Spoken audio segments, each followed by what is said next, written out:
กราบทักทายสบายดีและสวัสดีครับพ่อแม่พี่น้องเนาะบอกว่าจะอยู่ในประเทศหรือว่าต่างประเทศก็ขอต้อนรับพี่น้องเข้าสู่ซองบาวแพงเราเนื้ออีกคือเก่าคือเดิมกันเด้อพี่น้องเนาะมาพบมาพอกับพี่น้องเฮามื้อนี้แพงกะ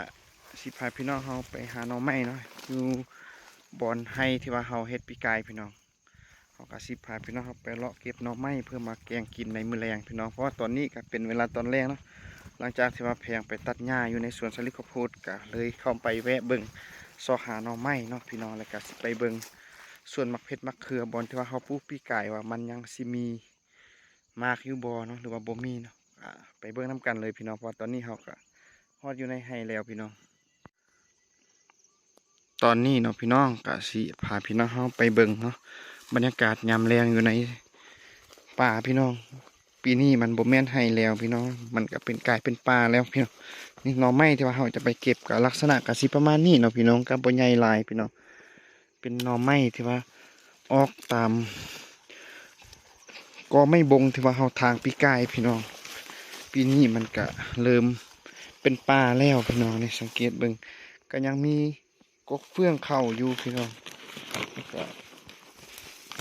เฮาก็สิพาพี่น้องเฮาไปเลาะเก็บหน่อไม้เนาะแล้วก็สิพาพี่น้องเฮาไปเบิ่งมักเพชรมักเขือน้ำพี่น้อง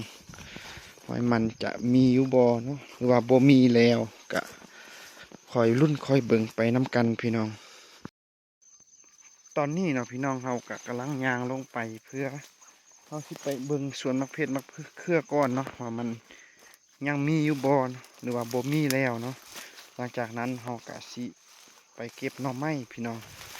ถ้ามันว่ามันมีเฮาก็สิเก็บเอามาเก็บมะเขือขนาดมันบ่มีเฮาก็สิไปเอาหน่อไม้ต่อพี่น้อง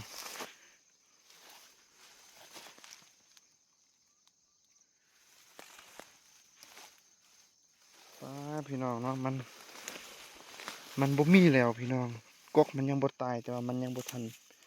เป็นมากเทื่อพี่น้องเพราะว่าช่วงนี้ก็เริ่มเข้าสู่ช่วงฤดูฝนเนาะมันกำลังป่องใบอยู่แต่ว่ามันยังบ่มีมากมันเทื่อเดี๋ยวสิให้พี่น้องได้สังเกตเบิ่งนำกันพี่น้องอันนี้เนาะพี่น้องก็คือเป็นต้นมะเขือที่ว่าเขาปลูกในปีกายเนาะตอนที่ว่าเขาเฮ็ดให้อยู่นี่เนาะ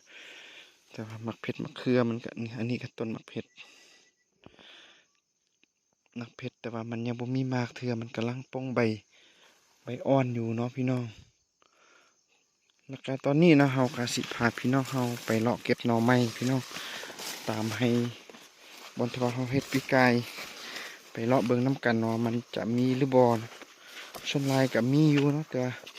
หน่อไม้ยามนี้ก็ยังบ่ใหญ่พี่น้องยังบ่ออกหน่อไม้ที่ว่าใหญ่เถื่อเนาะส่วนหลายก็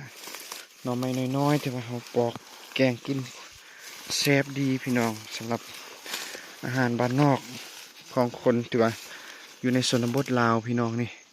2-3 เล่มพี่น้องอยู่นี่ป้าโคตรสูงแล้วพี่น้อง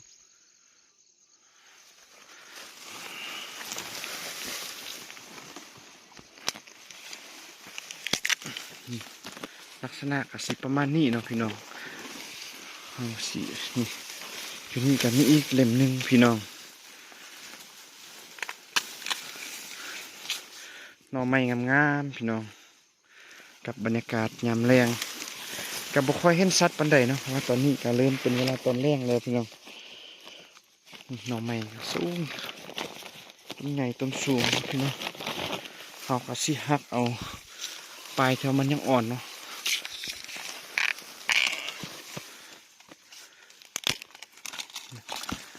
สำนี้เนาะพี่น้องนี่เอาแต่ยอดอ่อนของมันพี่น้อง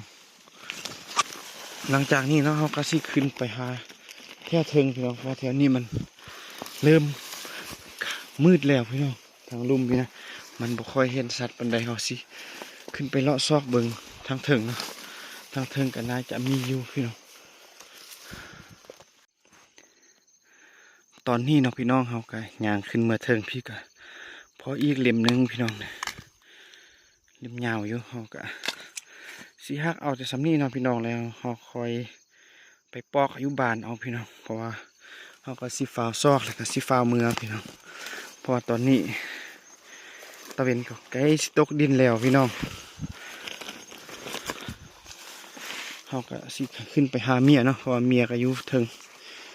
ท่าเนาะเพียงกันลงไปเบิ่งป่ะลงไปเบิ่งมะเพ็ดมะเขือ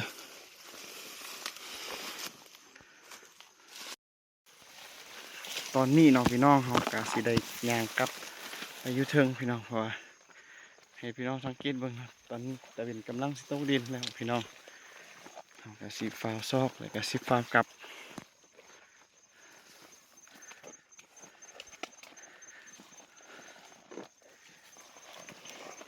เดี๋ยวมาฮอดจุดเทิงเขากะสิให้พี่น้องสังเกตเบิ่งภาพบรรยากาศ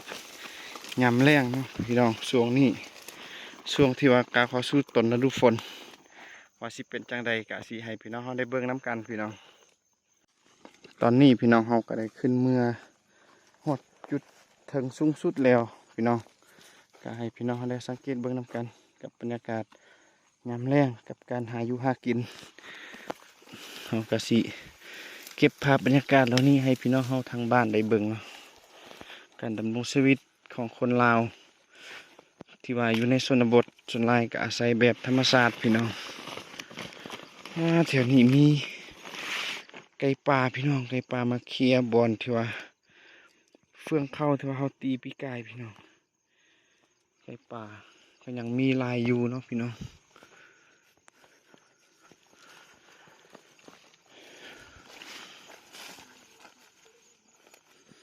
เขากาสิพาพี่น้องเขาไปเลาะเก็บตอพี่น้อง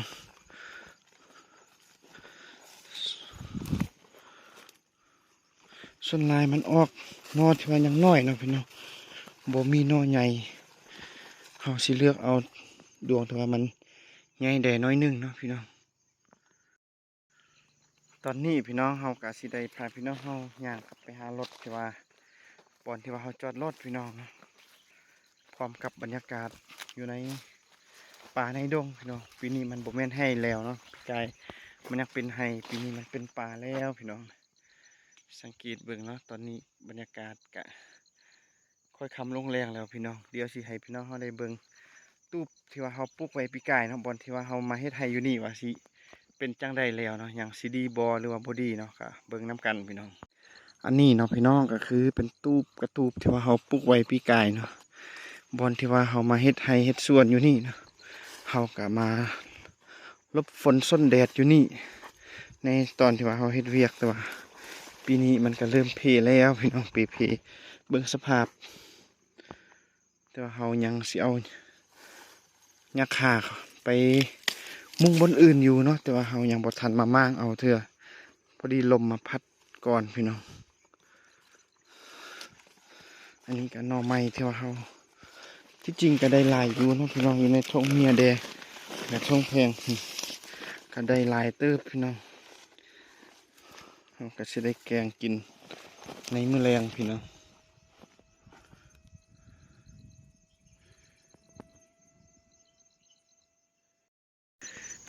เอาเนาะพี่น้องสำหรับมื้อนี้เนาะการที่ว่าเพลงพาพี่น้องไปเบิ่งการสิเป็นคลิปสั้นๆประมาณนี้เนาะพี่น้องครับบ่ได้ถ่ายคลิปยาวเพราะว่าเราก็มีเวลาน้อยเนาะมื้อนี้เราก็เลยเก็บภาพบรรยากาศบางส่วนให้พี่น้องเขาได้เบิ่งพี่น้องการไปหาหน่อไม้ในช่วงนี้เนาะพี่น้องเพราะเราอยู่ในป่าในดงอยู่ในบ้านนอกบ้านนาการดำรงชีวิตส่วนหลายก็ได้อิงใส่ธรรมชาติพี่น้องเขาสิเข้าไปหาตลาดเขาก็บ่ได้มีเงินเนาะจำเป็นต้องซอกอยู่ตามป่าตามดงจังสิไปวันๆพี่น้องเพื่อความอยู่รอดนะแล้วสุดท้ายนี้พี่น้องเพลงก็เขาฝากซองอีคือเก่าคือเดิมกันเด้อพี่น้องเนาะบอกว่าจะเป็นพี่น้องเนาะที่อยู่ฝั่งลาวบ่ฝั่งไทยแล้วก็พี่น้องต่างแดนเนาะที่ว่าได้เห็นคลิปของเพลงจังซี่เนาะรู้สึกคิดฮอดบ้านเกิดเมืองนอนเนาะโดยเฉพาะก็คือคนลาวที่ว่าอาศัยอยู่ในต่างแดนเนาะที่ได้เห็นคลิปแบบนี้ก็สิเฮ็ดให้คิดฮอดบรรยากาศตอนที่ว่าอาศัยน้ำพ่อน้ำแม่เนาะก็อย่าลืมเข้าไปเบิ่งและก็อย่าลืมเข้าไปกดไลค์กดแชร์กดติดตามซองของเพลงเด้อพี่น้องเนาะพบกันใหม่อยู่ในคลิปหน้าสำหรับมื้อนี้เพลงก็ต้องขอลาเท่านี้เนาะพี่น้องสบายดีพี่น้อง